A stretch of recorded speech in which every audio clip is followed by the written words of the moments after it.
네, 여러분 반갑습니다. 안녕하세요. 암 환자분들이 알면은 고주파 온열암 치료 시 암 환자분들이 어떤 고주파 장비를 선택해서 치료를 받으면 좀 더 환자분들한테 유용한 정보를 드릴 수 있는지 그런 거에 대해서 한번 영상을 찍어봐야겠다라고 생각을 해서 이렇게 준비를 해봤습니다. 대학병원에서 이제 그 표준 치료라고 얘기하는 뭐 방사선, 수술, 항암 뭐 이런 치료를 받고 난 다음에 대부분 환자분들이 이제 고주파 온열암 치료를 받기 위해서 주변의 요양병원으로 이렇게 가셔서 고주파 온열암 치료를 받으시거든요. 그러면 그러할 때 암 환자의 입장이나 가족의 입장에서는 어떤 병원을 선택해야 될지, 어떤 의사를 선택해야 될지, 또는 어떤 고주파 치료가 있는 장비, 있는 곳에 가서 치료를 받아야 될지, 또 그 병원에서 제시한 치료 프로그램이 어떤 게 있는지, 이런 게 상당히 중요하겠더라고요. 그럼 서칭도 해보실 거고, 또 암 환자분들 같은 경우에는 여러 가지 정보를 수집해서 자기가 치료받고자 하는 인근 집 주변에, 또는 뭐 자기가 이동할 수 있는 부분에 뭐 외래 치료가 가능한지, 입원이 가능한지, 어떤 장비를 보유하고 있는지, 그런 것들이 암 환자 입장에서는 굉장히 중요할 것 같고요. 더더욱이 지금 시중에 고주파 온열암 치료기라고 나와 있는 장비들이 많은 걸로 알고 있습니다. 저희 포함해서. 그러다 보니까 암 환자의 입장에서는 대학병원에서 아까 말씀드린 이 표준 치료를 받고 나와서 나에게 맞는 암에 따른 어떤 병원과 어떤 고주파 온열암 치료기가 있는 곳에 가서 치료받으면 조금 더 나의 치료에 좋은 치료를 가져올 수 있는지 그런 것들을 고민해 봐야 될 것 같고요. 근데 의외로 암 환자 입장에서는 고주파 온열암 치료기로 검색을 해보면 기계 모델이나 이름만 나와 있지 내가 나에게 맞는 고주파 온열암 치료기를 어떻게 선택해야 되는지에 대한 정보는 의외로 많지 않은 것 같았습니다. 그래서 저도 그런 부분들을 좀 준비를 해서 환자분들한테 좀 알려드리면, 또는 환자 가족분들도 이런 걸 좀 알게 되시면 자기 가족이나 지인들을 해당 병원에 추천할 때 조금 더 객관적으로 검증하거나 검토해 볼 수 있지 않을까라는 생각으로 이 영상을 준비해 보게 됐고요. 시중에 이제 고주파 장비가 한 12대, 13대 이상 이렇게 되다 보니까 뭐 어떤 장비를 선택해야 되느냐, 모든 장비가 다 동일한 것 같기도 하고, 또 실제로 뭐 해당 병원에 가서 질의를 한다고 할지라도 병원 입장에선 딱히 어떤 장비가 좋다 나쁘다 얘기하기가 좀 어려운 거죠. 왜냐하면 병원에서 보유한 장비가 있고 보유하지 않은 장비도 있기 때문에, 그리고 병원은 치료가 목적이지 뭐 어떤 장비가 더 좋다 뭐 이렇게 얘기할 수 있는 기준도 아니고요. 그러다 보니까 암 환자나 암 환자의 가족분들이나 지인분들 입장에서는 어떤 병원을 선택해야 되는지가 참 고민이 될 것 같아요. 특히 이 고주파 온열암 치료라는 게 암의 위치와 종류, 그리고 또 뭐 고주파의 치료받을 당시의 치료 시기의 그 암 스테이지라든가, 또 고주파 온열암 치료기라는 게 고주파를 이용해서 암을 치료하는 거기 때문에 해당 치료받을 때 그 환자의 체지방 양이라든가 근육 양이라든가, 또 매번 또 치료할 때 또 온도를 매번 확인할 수 있는 것도 아니고요. 여러 가지 이제 요소들이 많다 보니까 나에게 맞는 고주파 온열암 치료는 뭘까라는 그런 고민들을 많이 하실 것 같아요. 그래서 객관적인 기준에서 고주파 온열암 치료를 어떻게 받는 것이 조금 더 객관적으로 검증하면서 알아볼 수 있는지 그런 것들을 한번 제시해 보겠습니다.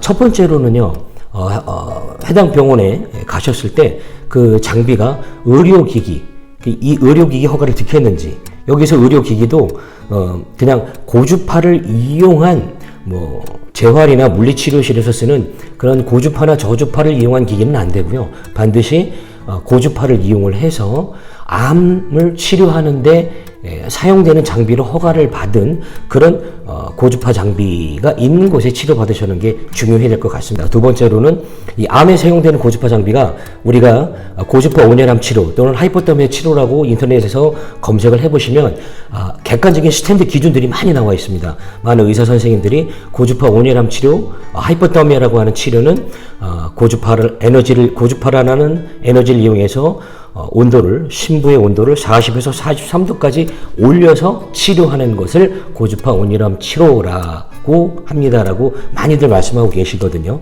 그렇다면 이런 객관적인 기준에 충실한 그런 장비를 여러분들께서 한번 확인해 보실 필요가 있습니다.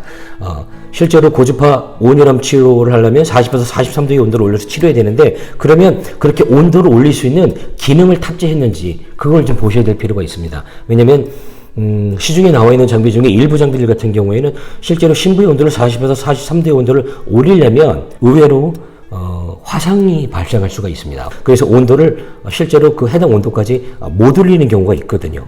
그래서 그런 온도를 올릴 수 있는 기능이 탑재가 됐는지, 그런 기능이 있는지 검토해 보실 필요가 있습니다. 그러면 또 세 번째로는 온도를 올릴 수 있는 기능이 있다면, 그러면 그런 임상 사례가 있는지도 여러분이 한 번 더 검토해 보실 필요가 있습니다. 해당 논문들이 임상 사례가 있다면 이것이 단순 케이스 스터디인지 아니면 국제적으로 인정받은 SCI 2급 논문에 해당되는지를 한 번 더 검토해 보실 필요가 있습니다. 왜냐하면 케이스 스터디라는 건요, 단순히 자료 수집이나 어떤 탐구를 목적으로 상당히 주관적으로 만든 데이터거든요. 그러니까 어떤 학계의 기준을 충족한다라든가, 또는 뭐 내용이 타당하다라든가, 아니면 그 치료 행위나 그 치료 행위 결과의 전반적인 것들이 어떤 학계에서 인정받을 수 있는 기준을 가지고 했는가, 이런 것들을 좀 검토를 해봐야 되거든요. 근데 단순 케이스 스터디 같은 경우에는 자료 수집 또는 탐구용을 목적으로 했기 때문에 그 자료 수집할 때의 기준이라든가 그 목적 자체가 굉장히 주관적일 수가 있는 거죠. 근데 좀 전에 말씀드린 SCI 2급의 논문에 해당되는 임상 데이터들을 보면은요, 그것이 일단은 뭐 의학 분야에서 사람의 생명을 다루는 분야이기 때문에 뭐 도덕적으로도 윤리적으로도 오랑이 되고요. 그리고 그 치료하는 그 과정들, 전반적인 치료 시작부터 마치는까지의 그 과정들이 하나하나 다 기록이 되어 있어야 됩니다. 또 사이드 임팩트는 있었는지, 그리고 그런 치료를, 그러니까 그 논문을 만들 때, 그 데이터를 수집할 때의 그 과정들의 절차의 모든 것들을 다 기록을 해놔야 되는 거예요. 그리고 그런 것들이 명확해야 되고요. 그리고 객관성을 검증할 수 있어야 됩니다. 예를 들어서 뭐 A라는 결과가 나오는데 결과만 나왔고 그 과정은 확인할 수가 없어요. 그러면 옳지 않겠죠. 우리가 치료받으려고 할 때 그 해당 고주파 온열암 치료기가 정말 케이스 스터디만 있는지, 아니면 SCI 2급의 논문에 등재된 그런 퀄리티 있는 데이터를 가지고, 그리고 그 논문에 등재된 그 장비를 가지고 치료한 다양한 국제 임상 케이스가 있는지 객관적인 논문을 좀 보시면 좋을 것 같아요. SCI급 논문에 등재된 거라고 하면 이렇게 보시면 됩니다. 우리가 많이 들어본 내추럴 사이언스 매거진 같은 거나, 아니면 란셋, 또는 뭐 자마, 또는 셀이라든가, 또는 인터내셔널 저널 오브 하이퍼더미아, 이런 저널을 갖다가 저희들이 SCI 2급 논문이라고 좀 표현을 하거든요.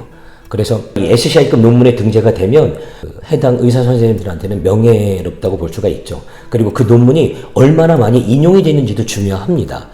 왜냐하면 그 논문에 인용된 그 수와 가치만큼 그 논문이 값어치가 있는 거고, 그리고 그 논문에 등재된 그 내용들이 정말 스탠다드 기준을 만들어갈 수 있다라는, 좀 더 객관적으로 검증된 치료법이라는 걸 보장해 주는 거거든요.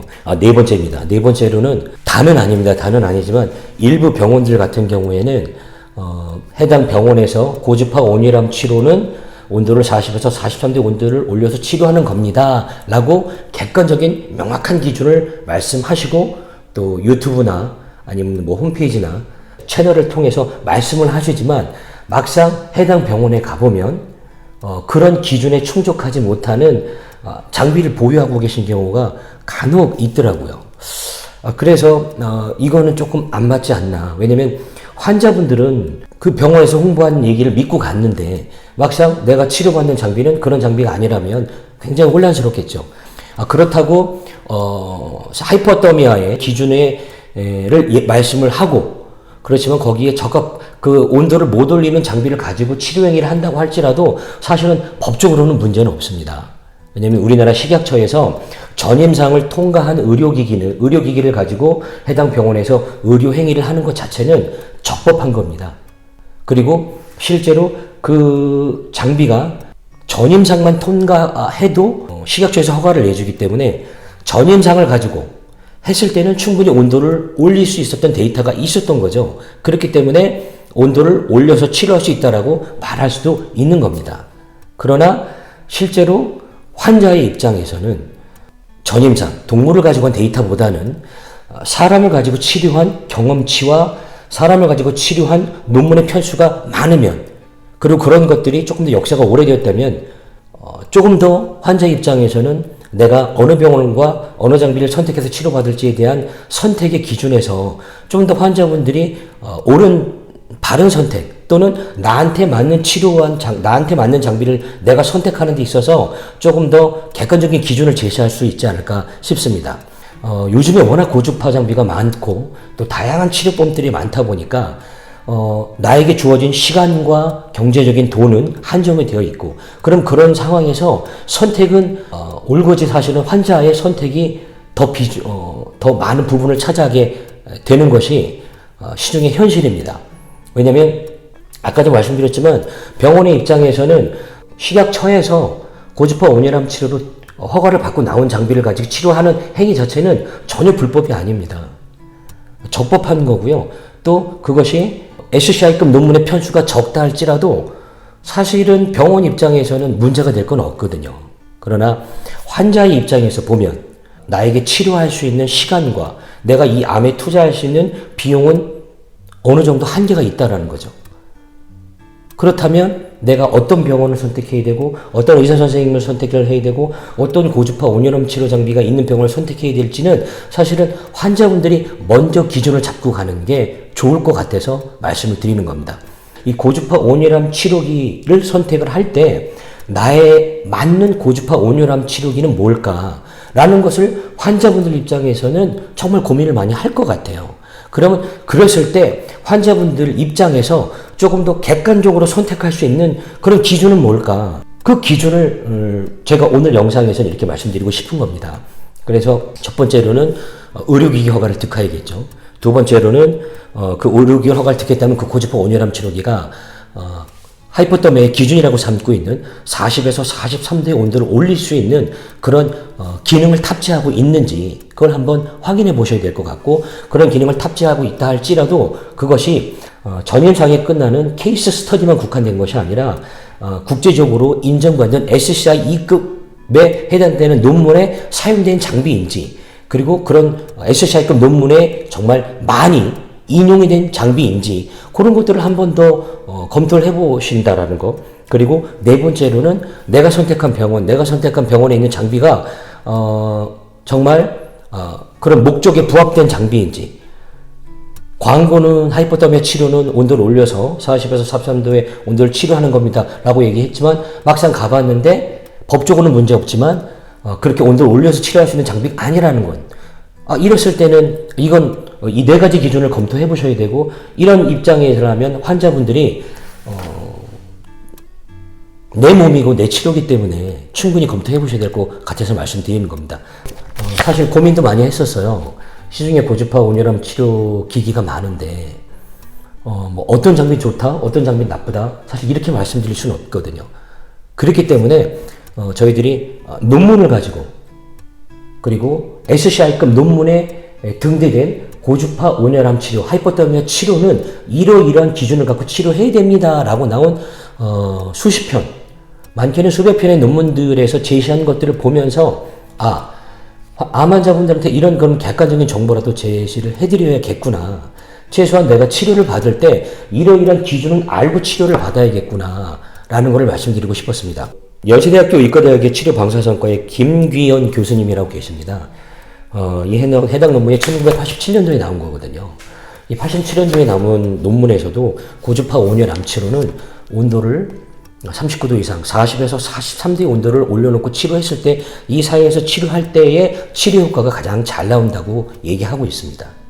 그렇기 때문에 고주파 온열암 치료라는 말은 간단히 얘기하면 열을 가지고 치료하는 겁니다. 근데 그 열의 에너지가 RF라는 고주파 에너지를 이용하는 거고요. 그 고주파 에너지를 우리 몸에 쐈을 때, 우리 심부에 고주파가 전달될 때, 그때 우리 심부의 온도를 얼만큼까지 온도를 올려서 치료할 수 있느냐, 요것이 고주파 온열암 치료의 가장 중요한 치료의 질을 좌우한다고 볼 수가 있는 겁니다. 저희들이 해당 논문을 사실은 지금도 저희들 공부하고 있습니다. 많이 공부하고 있고요. 뭐 우리나라 의사 선생님들께서 쓴 논문들도 있고요. 그리고 이제 외국의 사례들 논문들도 있는데, 또 한 가지 안타까운 점들은 뭐 지금은 아닌데요. 예전 자료들 보면은 어떤 학회에서는 고주파 온열암 치료에 대한 그 치료나 이런 것들에 대한 사례나 논문 발표를 하시면서 기준은 하이포더미아를 기준으로 잡아놓고 얘기합니다. 고주파 고온 온열 치료는 뭐 아까 말씀드린 온도를 올려서 치료하는 겁니다. 라고 얘기하셔놓고 정작 본인들이 그 임상 사례를 발표하면서 발표한 논문에 해당이 되는 치료의 근거를 삼았던 장비들은 온도를 전임장에서 올릴 수 있었지만, 사실 사람을 가지고 치료했을 때는 신비용들 그렇게 온도를 올리지 못하는 장비를 가지고 데이터를 만들어 놓고 하이포더미아의 개념을 가지고 와서 온도를 못 올리는 장비를 가지고 치료한 걸 가지고 발표를 하면서, 그럼에도 불구하고 치료 효과가 좋은 결과가 나왔다, 또는 뭐 독성은 없었다. 물론 독성이 없었다는 것 자체는 맞죠. 그리고 뭐 면역력의 개선은 있었다, 그 말도 맞고요. 또 통증 치료 개선에도 어느 정도 효과가 있었다, 그 말도 맞겠죠. 근데 만약에 그렇다면 그 해당 온도를 40도 이상 올릴 수 있는 그런 치료를 가지고 했다면 더 좋은 결과가 나올 수 있지 않을까라는 안타까움이 좀 있습니다. 그래서 기술력이 필요한 거고, 그래서 그런 기술과 노하우와 경험이 있는 장비를 선택하는 것들이 중요하다라고 말씀드리는 겁니다. 뭐 고주파가 암을 찾아간다, 이거는 특정 회사의 특정 기술이 아니고요. 모든 고주파 장비들의 회사가 가지고 있는 공통적인 특징입니다. 우리가 알아야 될 것은요, 암의 밀도와 그리고 이 캔서러스 튜머라고 하죠, 와 일반 정상 조직하고는 밀도 차이가 있습니다. 그래서 고주파가 들어오면 그 정상적인 세포와 악성 종양 세포의 밀도 차이가 다르기 때문에 전류가 그런 쪽으로 흘러가는 거거든요. 근데 여기서 또 한 가지 빠져 있는 게 뭐냐면요, 체지방과 근육량과 뼈입니다. 이제 이 부분들은 많은 분들이 얘기를 안 하실 수 있는데, 고주파가 우리 몸에 들어오면요, SAR 패턴 값이라 그래가지고요, 고주파를 흡수하는 양이 사람마다 조금씩 차이가 있습니다. 체지방의 양과 근육량에 따라서 고주파를 흡수하는 양이 다르고요. 그래서 고주파가 심부까지 표피에서 3cm나 4cm 더 깊이 들어가기가 어려운 겁니다. 그래서 이 종양의 부위와 위치에 따라서 특정 고주파 장비가 더 깊게 들어갈 수 있고 얕게 들어갈 수도 있거든요. 고주파가 우리 몸에 들어왔을 때 캔서러스 튜머 쪽에 고주파가 찾아간다는 개념, 뭐 고주파가 암을 찾아간다. 근데 이런 개념에 빠져 있는 것들이 체지방 쪽, 우리가 얘기하는 지방 쪽으로 고주파가 의외로 많이 흘러 들어갑니다. 그러다 보니까 이 전류가, 이 고주파가 암을 치료하기 위한 들어온 이 고주파가 체지방 쪽으로도 많이 몰려가고 또 암 쪽으로도 전달되고, 그럼 어떻게 했습니까? 막상 치료받는 시간에서 이 내 몸에 고주파가 들어왔다가 체지방 쪽으로도 많이 가고 있는데, 막상 나한테 내 암에 필요한 고주파에 전달되는 양보다는 체지방 쪽으로 들어가는 고주파량이 의외로 많을 수도 있어요. 그러면 어떻게 되겠습니까? 치료의 효과가 조금 더질 수 있거나 그 영향력이 좀 떨어질 수 있겠죠. 그리고 이 얘기는 제가 말씀드린 게 아니고요. 저희들이 공부한 여러 가지 논문에서 이런 데이터가 객관적으로 나와 있습니다. 그래서 저희들 조금 편하게 자연스럽게 말씀드릴 수 있는 거고요. 이 영상을 보시면서 혹시나 제가 한 말이 틀렸거나 아니다라고 하시는 분이 계시면 근거 자료를 가지고 해당 논문을 찾아서, 그리고 그 논문이 아까 말씀드린 케이스 스터디만 가면 안 됩니다. 케이스 스터디는 굉장히 주관적인 거기 때문에 탐구나 연구를 목적으로 만든 거기 때문에 그 케이스 스터디 자체가 스탠다드가 될 수는 없는 거기 때문에 SCI 입금 논문에 등재된 최소한 그 정도 논문을 가지고 저한테 당신 말이 틀렸다, 내가 제시한 논문을 읽어봐라 라고 제출해 주십시오. 그러면 제가 정정 광고를 내고 또 정정합니다라는 영상도 만들어서 또 여러분들 앞에 찾아뵙겠습니다. 암 환자의 입장에서는 나의 생명과 시간과 돈이 들여서 치료를 받는다고 하면 올곧이 환자분들이 알고 공부하시면 좋을 것 같아서 오늘 영상을 준비했습니다. 고주파 온열암 치료의 핵심은 열을 가지고 치료하는 거고요. 그 열의 질과 온도가 여러분들의 치료를 좌우합니다. 여태까지 들어주셔서 감사하고요. 다음번에 또 찾아뵙겠습니다. 여러분 감사합니다.